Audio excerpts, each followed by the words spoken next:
Қайырлы күн достар, арнама қош келдіңіздер. Бүгін сіздермен көк шайдың пайдасы мен зияны туралы айтатын боламыз. Сондықтан да видеоны соңына дейін қараңыздар. Жалпы көк шайды ішкен дұрыс, өйткені ол суық мезгілде денені жақсы жылытып, ыстықта шөлді қандырады. Ал дұрыс дайындалған сусын аурулармен күресуге көмектеседі. Бірақ көк шайдың ағзаға қалай әсер ететінін білген маңызды. Көк шайдың құрамындағы заттардың пайдасы мен зияны және хош иісті сусынды қай кезде ішуге болатыны, сондай-ақ қандай жағдайда одан бас тарту керек және шай жапырақтарын қалай дұрыс әзірлеу керектігін жайлы мәлімет ұсынатын боламыз. Көк шай дегеніміз не? Көк шай Қытай, Жапония, Үндістан және де Ява аралында өндіріс қажеттіліктері үшін өсірілетін мәңгі жасыл ағаш бұталарының кептірілген жапырақтары. Ал жас жапырақтар сопақша тәрізді формада болады. Бір қызығы, көк және қара шайды алу үшін бірдей шикізат қолданылады, бірақ оларды өндіру технологиясында айырмашылық бар. Кептірілген қара жапырақтар жақсы ферменттерден кейін алынады. Көк шайды өндіру нәзік технологияларды қолданумен ерекшеленеді. Тотығу процестерін тоқтатуға жаңа піскен жапырақтарды 2-3 минутта өңдейтін бұл көмектеседі.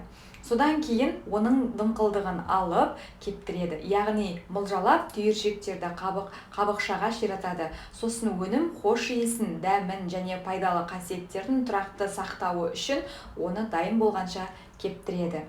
Құрамы: көк шайды өңдеуде арнайы технологияны пайдалану химиялық құрамның алуан түрлерімен ерекшеленетін сапалы шай өнімін алуға мүмкіндік береді.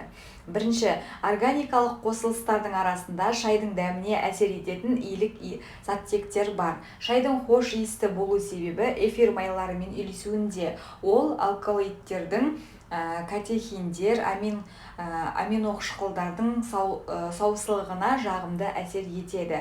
Екінші, көк шайдың құрамындағы кальций, темір, калий, мырыш, фтор, фосфор, йод және мыс секілді пайдалы микроэлементтер өмірлік процестерге ең оң әсер етеді. Үшінші, шай жапырақтары зат алмасу процестерін жақсартады. А, С, Е, К, пи дәрумендеріне өте бай. Көк шайдың пайдасы: көк шайдың құрамында көптеген пайдалы компоненттер болғандықтан, бұл бірегей сусын ағзаға жақсы әсер етеді.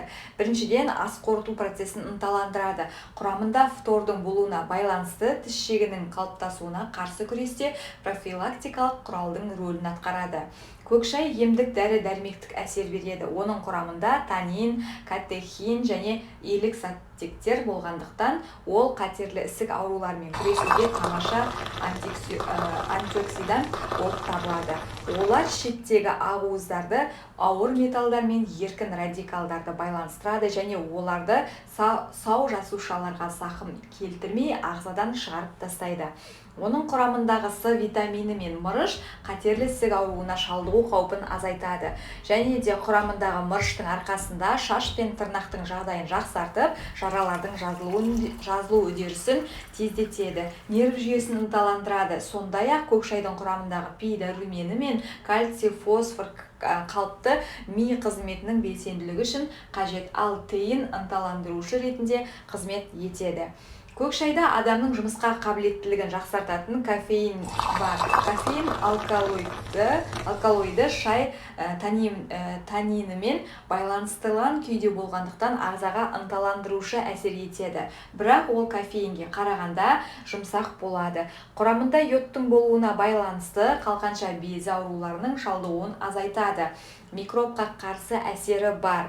Бұл қасиет құрамындағы катализаторларға байланысты болады. Көк шайдағы танин жараларды емдеуге көмектеседі, бірақ шайдың түсі ашық болуы керек.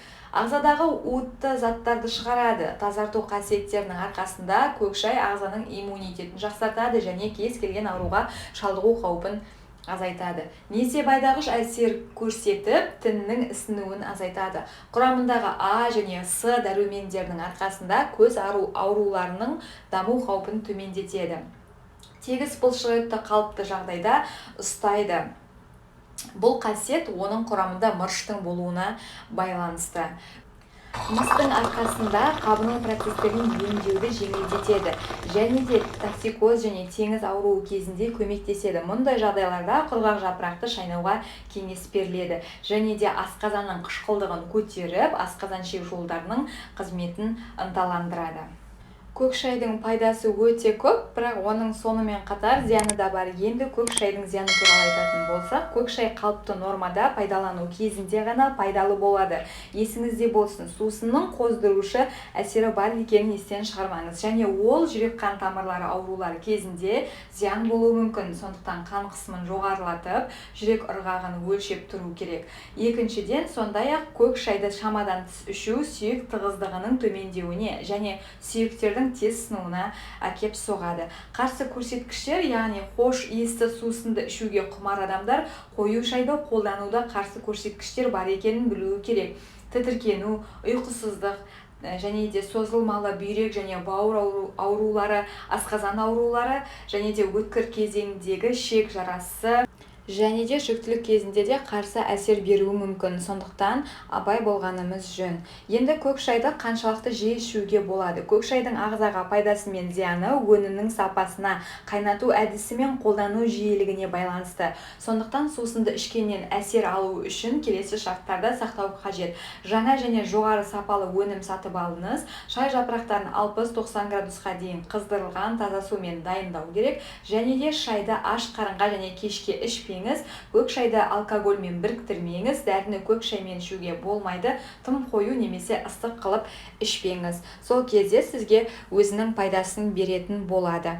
Сіздерге ақпарат пайдалы болды деген ойдамыз. Назарларыңызға үлкен рахмет. Келесі видеода жүздескенше аман сау болыңыздар.